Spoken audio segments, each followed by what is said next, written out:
cette année, avec Shavuot, beaucoup de personnes auront du mal à se déplacer et donc, comme on dit, à voter à l'urne.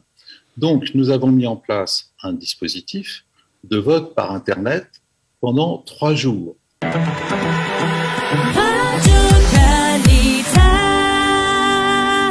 Et nous sommes ravis de recevoir aujourd'hui l'ambassadeur de France en Israël, Monsieur Éric Danon. Monsieur Danon, bonjour. Bonjour. Nous allons parler avec vous du prochain rendez-vous important pour les Français et puis pour les Français qui vivent à l'étranger. Ce sont les législatives qui vont se tenir. Alors, on va parler tout de suite des dates, puisque les dates sont un peu différentes cette année par rapport aux gens qui vont voter en France et les gens qui vont voter en Israël ou dans le reste du monde. Alors en France, d'abord, les dates, c'est le premier tour le 12 juin. Voilà, et le deuxième, une semaine après, le 19 juin. Voilà, en général, pour les présidentielles, il y a toujours 2 semaines entre les 2 tours, et pour les législatives, 1 semaine. Alors, une petite différence cette année, c'est que le premier tour pour les législatives est avancé pour les Français de l'étranger. Exactement. C'est-à-dire que cette année, pour tous les Français qui votent à l'étranger, le premier tour est le 5 juin. Alors, est-ce qu'il y a une raison pour cela? Est-ce qu'il y a une raison?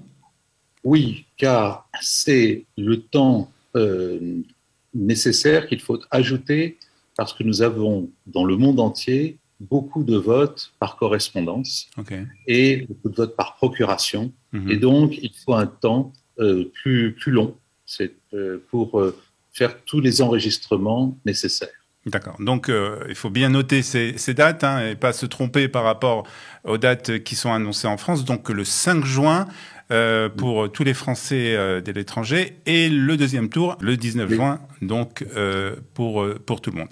Alors, on va parler aussi de quelque chose qui intéresse peut-être encore plus les Français qui habitent en Israël, c'est la date du 5 juin. Parce que la date du 5 juin, c'est le jour de Shavuot, fête religieuse.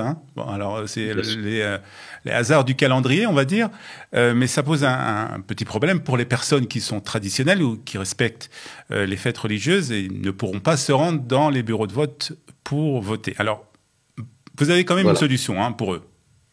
Oui, tout à fait. Alors, d'abord, il faut bien voir que la date du 5 juin n'a pas du tout été fixée par rapport. C'est une semaine avant donc les législatives en France pour l'ensemble des Français de l'étranger. Il se trouve que, j'allais presque dire, quelle que soit la date, il y a un pays qui, à ce moment-là, aura une fête et donc une contrainte supplémentaire. C'est vrai que cette année, avec Shavuot, beaucoup de personnes auront du mal à se déplacer et donc, comme on dit, à voter à l'urne. Donc, nous avons mis en place un dispositif de vote par Internet pendant 3 jours. Il précède en fait le vote, ou plus exactement, c'est 3 jours, la semaine qui précède. Donc, on affichera exactement du vendredi au mercredi, etc.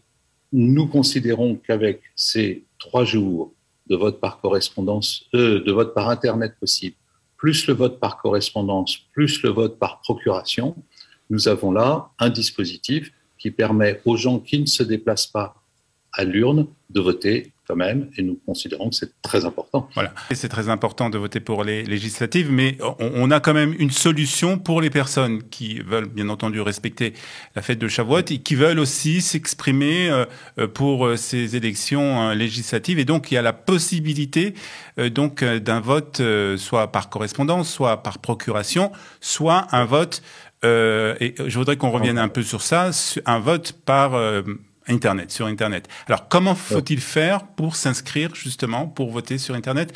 C'est les mêmes modalités que pour voter à l'urne, ou c'est un peu différent? Alors, pour voter, il faut s'inscrire sur ce qu'on appelle la liste consulaire. Bon. Pour aller à l'urne, il suffit de donner son nom, après avoir montré sa pièce d'identité. Pour voter par Internet, il faut absolument que nous ayons une adresse email et un numéro de téléphone où nous pouvons envoyer un SMS.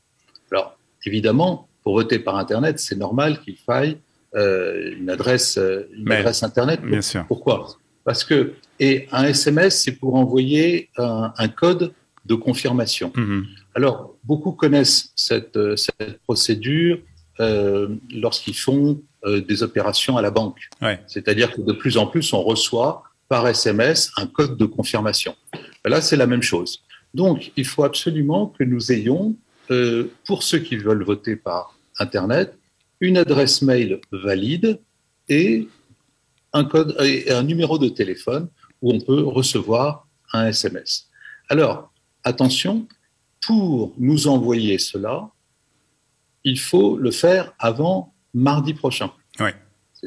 Le 10. Donc, le délai, là, on se rapproche de la date limite.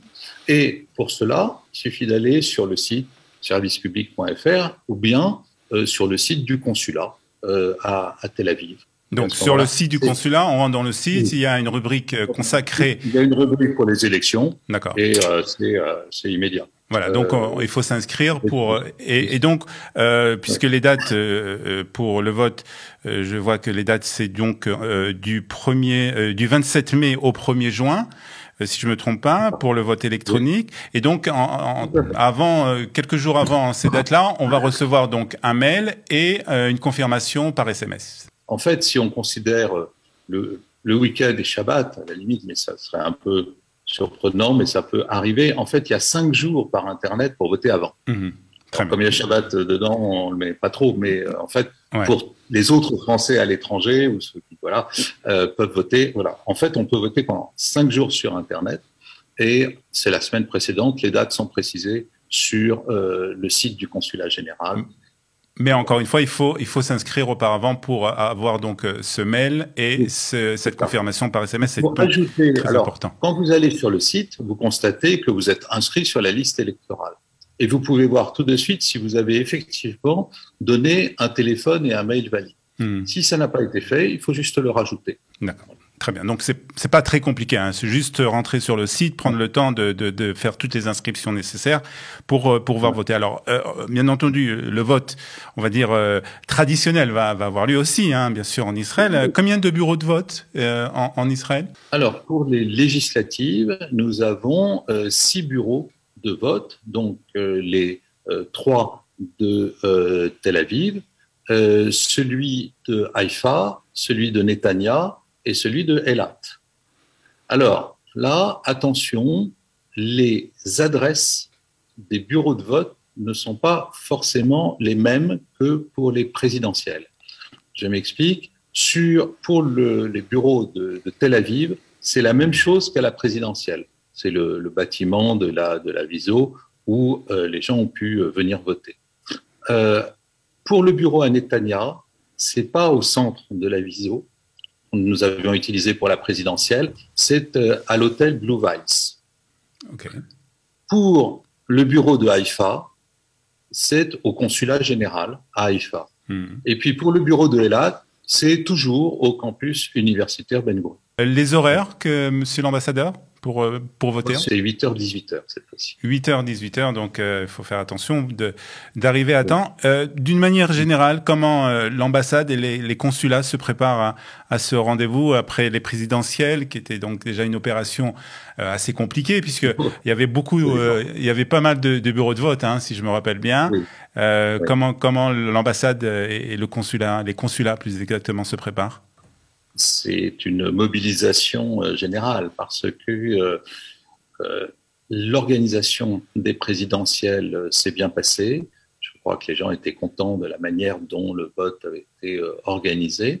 Donc il faut qu'on fasse aussi bien pour les législatives et c'est évidemment une opération qui mobilise tout le monde à l'ambassade, au consulat, mais même à l'Institut français et à Business France, parce qu'il faut qu'on prenne tout le monde. Et j'en profite pour faire un appel aux volontaires et aux bénévoles, parce que nous en avons eu, fort heureusement, qui se sont signalés pour la présidentielle. Il faut absolument refaire la même opération pour les législatives.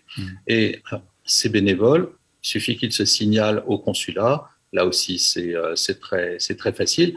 Nous avons besoin actuellement de 200 personnes.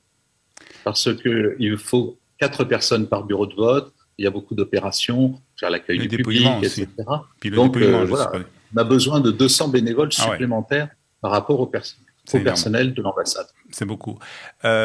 Pour terminer, monsieur l'ambassadeur, peut-être qu'il y a certains encore compatriotes, ceux qui habitent, des Français qui habitent ici en Israël, qui pensent qu'il n'y a peut-être pas vraiment d'importance pour eux de voter pour les législatives. Qu'est-ce que vous pouvez leur dire? C'est dommage, je connais bien l'argument. Vous avez trois types d'arguments, pourrait-on dire. Il y a ceux qui disent « je n'ai plus de lien avec la France depuis longtemps ». Bon, très bien, c'est dommage, mais je peux le constater. Il y a ceux qui disent « j'ai un lien, mais je n'ai pas suffisamment suivi la politique en France pour pouvoir me déterminer pour un candidat ».